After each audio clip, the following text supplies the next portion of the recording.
अथ कर्मयोगो नाम तृतीयोऽध्यायः। अर्जुन उवाच जायसि चेत् कर्मणस्ते मता बुद्धिर्जनार्दन तत्किं कर्मणि घोरे मां नियोजयसि केशव। व्यामिश्रेणेव वाक्येन बुद्धिं मोहयसीव मे तदेकं वद निश्चित्य येन श्रेयोऽहमप्नुयाम्।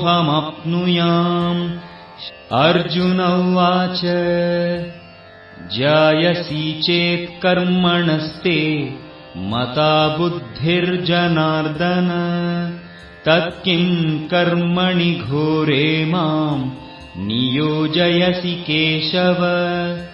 व्यामिश्रेणेव वाक्येन बुद्धिं मोहयसीव मे तदेकं वद निश्चित्य येन श्रेयोऽहमप्नुयाम्।